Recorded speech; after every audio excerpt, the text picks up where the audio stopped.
Opa, tudo bem? Eu sou o Edgar e sejam bem-vindos a mais um vídeo do canal Ad Infinitum. Neste vídeo, continuamos a série sobre teoria de conjuntos e iremos, em particular, enunciar e discutir o axioma do conjunto vazio e o axioma da extensionalidade. Bora? No vídeo anterior, estabelecemos que uma das principais motivações desta série é responder às perguntas: o que são conjuntos e quais conjuntos existem? E, após considerarmos que um conjunto é qualquer coleção, agrupamento ou conglomerado, vimos como representar alguns conjuntos, como, por exemplo, o conjunto A, formado pelos elementos 2, 3, 5, 7 e 11. Vimos também que o conjunto A pode ser definido a partir de uma propriedade, e assim podemos escrevê-lo, por exemplo, como sendo a coleção de todos os n's, tais que n é um número primo menor que 13. De modo análogo, B é a coleção de todos os n's, tais que n é natural par. Note que, neste caso, não seria possível listar todos os infinitos elementos que pertencem a B, pois, afinal de contas, há infinitos números pares. A partir dos exemplos, nos pareceu adequado e natural dizer o seguinte: dado uma propriedade P qualquer, existe o conjunto formado pelos elementos que gozam da propriedade P. Embora simples e à primeira vista bastante convincente, vimos que o paradoxo de Russell apresenta uma dificuldade insuperável para esta abordagem. A saída adotada foi mudar de abordagem e combinamos que, nesta série, iremos deixar a cargo dos axiomas da teoria de conjuntos responder às perguntas iniciais. O primeiro axioma que apresentamos é o axioma do conjunto vazio, que enunciamos do seguinte modo: existe um conjunto que não possui elementos. Embora o emprego da linguagem formal não seja essencial para acompanhar esta série, vou sempre apresentar os axiomas numa linguagem semi-formalizada. Pregaremos, além da relação de pertinência, variáveis, representadas pelas letras A, B, X, Y e assim por diante, conectivos lógicos, conjunção, disjunção, implicação bicondicional e negação, e os quantificadores, representados por um E espelhado e por um A de cabeça para baixo. Se esses nomes são inéditos para você, recomendo fortemente que veja a nossa série O que é Lógica. Neste contexto, uma forma de escrever o axioma do conjunto vazio é através desta expressão em vermelho. Esse simbolismo diz o mesmo que o axioma do conjunto vazio e pode ser lido do seguinte modo: existe um conjunto A, tal que, qualquer que seja o elemento x, x não pertence ao conjunto A. Observe que o axioma do vazio nos oferece uma resposta imediata à pergunta inicial: quais conjuntos existem? Tal resposta é: existe ao menos um conjunto e esse conjunto não possui elementos. É claro que esta solução é insuficiente. Afinal, esperamos ter pelo menos o conjunto dos números naturais, o conjunto dos números reais e assim por diante. Novos axiomas nos conduzirão nessa direção, mas, antes de pensarmos nesses novos conjuntos, vamos nos debruçar sobre o conjunto vazio. O axioma do vazio fomenta um novo problema, sutil, acerca desse conjunto. Poderíamos pensar o seguinte: ok, o axioma garante que existe um conjunto vazio, mas quantos conjuntos vazios existem? Isso não é procurar chifre em cabeça de cavalo. Observe que, em português, o singular, plural, estabelece uma distinção óbvia quanto à unicidade ou não de um objeto. Dizemos, por exemplo, que existe o satélite natural da Terra e que existem vencedores do prêmio Turing. Mas, ao afirmar que existe um conjunto que não possui elementos, não sabemos se há um único ou diversos desses conjuntos. Precisamos, então, investigar e estabelecer qual é o caso. E para isso, precisamos de um critério que estabeleça quando dois conjuntos são iguais ou distintos. Tal critério é fornecido pelo axioma da extensionalidade, que pode ser enunciado do seguinte modo: dois conjuntos são iguais se e somente se os mesmos elementos pertencem a ambos os conjuntos. Como exemplo, temos que o conjunto formado de 2, 3, 4 é diferente do conjunto formado por 2, 3, 5. Mas, por outro lado, é igual ao conjunto formado por 4, 3, 2. Observe que a igualdade entre os dois conjuntos mais à esquerda é estabelecida pelo fato de eles terem os mesmos elementos, e não pela ordem que esses elementos aparecem. Por sua vez, os dois últimos são diferentes porque o elemento 5 está presente em um dos conjuntos, mas não está no outro. Do mesmo modo, poderíamos argumentar que o elemento 4 está no conjunto da esquerda, mas não do da direita. Simbolicamente, podemos escrever o axioma da extensionalidade por esta expressão em vermelho, que pode ser lida do seguinte modo: os conjuntos A e B são iguais quando, e somente quando, todo elemento de A é elemento de B e reciprocamente. Todo elemento de B é elemento de A.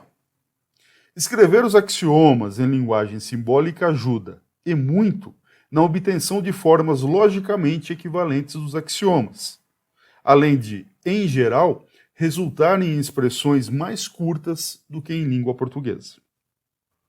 Uma maneira logicamente equivalente bastante útil de escrever o axioma da extensionalidade é através dessa expressão simbólica, que deixa evidente que dois conjuntos são diferentes quando existe algum elemento x que pertence a um deles, mas não pertence ao outro.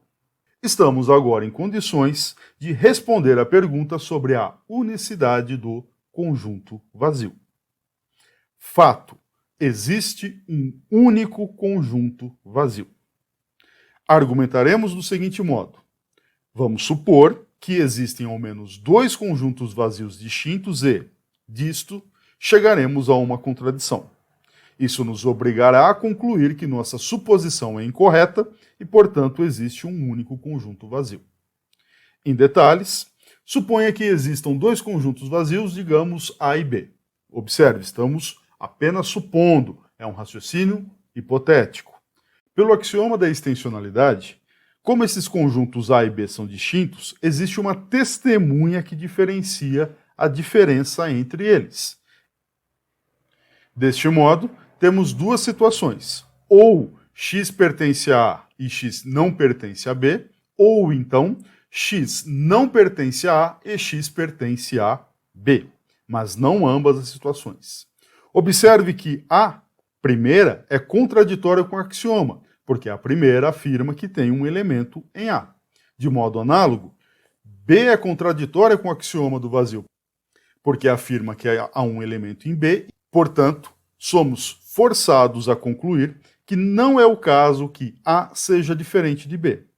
Mas dizer que não são diferentes é o mesmo que dizer que são iguais, e, portanto, há um único conjunto vazio. Agora que sabemos que o conjunto vazio existe e é único, podemos dar um nome para esse conjunto. Vamos chamá-lo de o conjunto vazio e denotá-lo através desse círculo cortado. Vamos agora introduzir uma nova e muito importante relação entre conjuntos. A relação está contida, representada pelo símbolo em vermelho. Esta é uma relação entre dois conjuntos e lemos: A está contido em B ou A é subconjunto de B. Ambas as expressões são sinônimas. Nós dizemos que o conjunto A está contido no conjunto B quando todo elemento que pertence a A também pertence a B. Como exemplo, temos que o conjunto formado pelos elementos 2, 3 e 7 está contido em 2, 3, 7 e 8, mas o conjunto formado por 2, 3, 7 não está contido no conjunto formado por 2, 3, 8. Observe que no de cima, no primeiro, todos os elementos da esquerda também aparecem à direita, enquanto que na linha de baixo, o elemento 7 aparece à esquerda, mas não à direita. Isso torna o conjunto da esquerda, 2, 3, 7, não contido no conjunto da direita. Simbolicamente, representamos a relação de está contido através desta expressão em vermelho. A está contido em B, C e somente C. Todo x que é elemento de A é também elemento de B. Essa noção é muito importante e será retomada em outros vídeos dessa série. Por ora, dois fatos importantes acerca da relação de estar contido se relacionam com a noção de igualdade e de conjunto vazio. A primeira é, se A está contido em B e B está contido em A, então A é igual a B e reciprocamente, ou seja, se A é igual a B, então A está contido em B e B está contido em A. Vejamos como que podemos argumentar acerca disso. Observe que dizer que A está contido em B é o mesmo, é equivalente a dizer que para todo x em A, x pertence a B. E dizer que B está contido em A é equivalente a afirmar que todo x que está em B também está em A. Se fizermos a conjunção das duas, agora temos que A está contido em B e B está contido em A, é equivalente a afirmar que, para todo x, x pertence a A sem somente cx pertence a B. Mas observe que esta última afirmação é equivalente a dizer que A é igual a B. E, portanto, temos o resultado em azul confirmado pelo nosso argumento. A outra relação importante diz respeito ao vazio e afirma que o vazio sempre é subconjunto, qualquer que seja o conjunto dado. De fato, suponha que o vazio não esteja contido em algum conjunto A. Pela definição, se o vazio não está contido em A, deve existir algum x, tal que o x pertence ao vazio e o x não pertence a A. Mas isso é absurdo, porque estamos afirmando que há um x que pertence ao vazio. Ora, de onde veio o nosso absurdo? Da suposição que o vazio não estava contido em A. Consequentemente, devemos concluir que o vazio sempre está contido em um conjunto, qualquer que seja ele. Temos, até o momento, uma resposta parcial às perguntas iniciais. A pergunta, quais conjuntos existem, pode ser respondida com existe o conjunto vazio. A pergunta, o que são conjuntos, pode ser respondida com são objetos abstratos e extensionais. Claro, muitos outros conjuntos existem e há diversos outros axiomas a serem apresentados e discutidos. E isso será feito nos próximos vídeos. Por ora, eu vou ficando por aqui. Muito obrigado por assistir ao vídeo até o final e, caso tenha alguma pergunta, sugestão ou crítica, por gentileza deixe registrado nos comentários.